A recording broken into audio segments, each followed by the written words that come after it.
So this whole Taylor Lorenz versus Elon Musk situation is kind of been crazy to follow. To understand what is happening, we kind of have to go back a few days when a crazy person decided to follow a car that they thought contained Elon Musk. Now the stalker followed the car, got it to pull over, and at one point even climbed on the hood of the car. Now it turned out that Elon Musk was not in the car, but his 2-year-old son was. Elon Musk took to Twitter to talk about the whole situation, and he said that last night a car carrying Lil X in LA was followed by a crazy stalker thinking it was me, who later blocked the car from moving and climbed onto the hood. Legal action is being taken against Sweeney and organizations who support harm to my family. He followed it up by saying any account doxing real-time locations info of anyone will be suspended,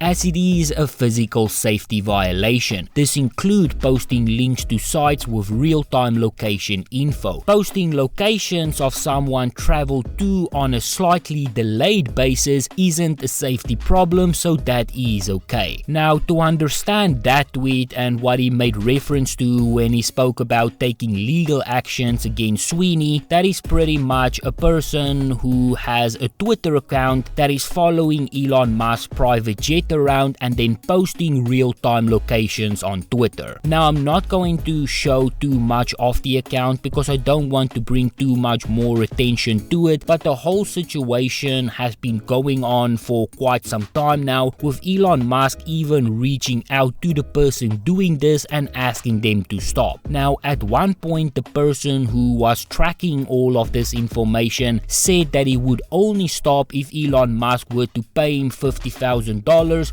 or give him a brand new Tesla. Now the person's defense is that all of this is publicly available data, whereas Elon Musk is arguing that the plane is not trackable without using non-public data. He said on Twitter if anyone posts real-time locations and addresses of New York Times reporters, the FBI would be investigating, there would be hearings on Capitol Hill, and Biden would give speeches about the end of democracy. Now clearly this is something that is bothering Elon Musk and he's very upset about it. So after he said that this doxing thing was happening and that he would no longer allow it on the platform, Musk then proceeded to suspend journalists who was reporting on the story by sharing the account that had all of his private jet details on it. Now all of this sparked even more debate, with journalists from CNN and MSNBC and the Washington Post all getting upset and saying that Elon Musk is pretty much censoring free speech, to which Elon Musk responded by saying that it is great to see that so many journalists are now all of a sudden advocates for free speech. Now then after all of this, that is when Taylor Lorenz came into the picture. Hi Elon, Drew Harwell and I sent you a couple of emails about this. We have learned some information that we are like to share and discuss with you. We are taking this very seriously and want to ensure that this is pursued in the right way. Thanks. Now to understand Taylor Lorenz specifically, you also need to open up an entirely different can of worms. I personally do not have too much of a strong opinion on her. She is one of those people who are either loved or hated, but many first probably heard of her when she did an interview where she spoke about her fears when it comes to people doxing her specifically. Then while doing that story, there was another Twitter account called Libs of TikTok who Taylor Lorenz then proceeded to find the person behind that account and then expose their real identity, even going as far as to showing up at their house. Now this whole situation itself sparked massive debate, with both sides pretty much either being against it or for it. Now Taylor Lorenz for her part insisted that she did not dox Libs of TikTok and that all of the information should be public because this person was tweeting publicly and people deserve to know who was making all of these tweets. You yourself can decide whether or not you think that is a justifiable reason for showing up at somebody's house, getting their public information like their real name and surname and their face, and then posting it on Twitter for everybody to see. With all of that said though, over the weekend Taylor received a temporary 12-hour suspension on Twitter, and once again, as you can imagine, this also sparked some massive debate. Now at the time, no one really know why Taylor was suspended, although many speculated after a Twitter account popped up claiming that Lorenz doxed her address after she promised that she won't. Now Taylor for her part did respond to all of this. I did try my best to navigate through everything, but she posted like 5,000 times in a span of 2 minutes, but pretty much she just denied everything.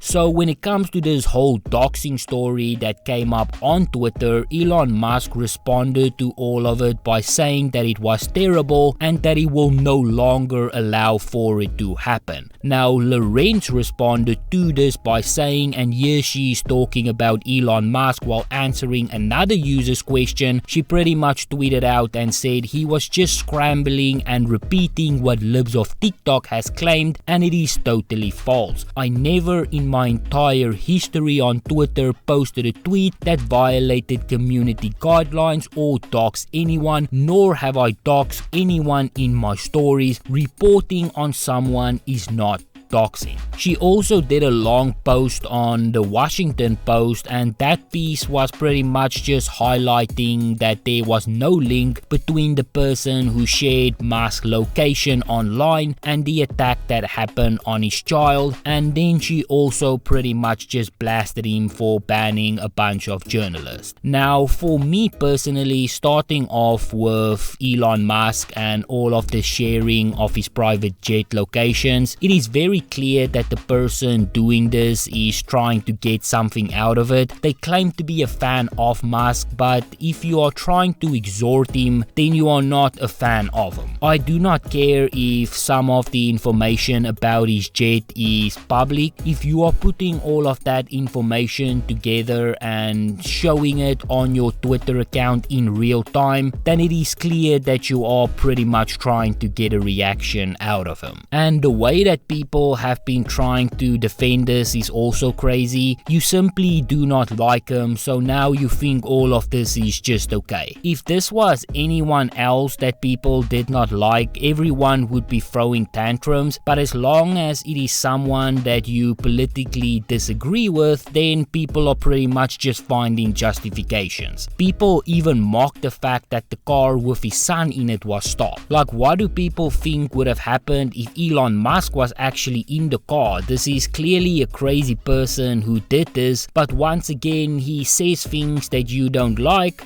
so therefore you find a way to justify it. And again, just change out Elon Musk with someone that you like, and then all of a sudden it becomes a big problem. If this happened to any of the journalists who are now pushing out the story trying to defend it, they would be crying for months if not years. You would pretty much never heard the end of it. As for Taylor Lorenz, she pretty much just insisted that she never doxed anyone. As I've said, she said that people deserve to know who was behind the Libs of TikTok account because it is a public account. Her justification is pretty much just that Libs of TikTok tweeted things that she did not like, so she decided to reveal her information publicly. Now, I do not really have too much of a strong opinion on Taylor Lorenz or Libs of TikTok. If Taylor in fact did dox someone and she is guilty of that, then she should be held accountable. If you simply do not like her because she is an aggressive reporter who goes after people that you might like, then maybe you yourself should check your own biases as well. This whole thing has been crazy, and I do hope that going forward all of the doxing would just stop, because it does put people in danger unnecessarily.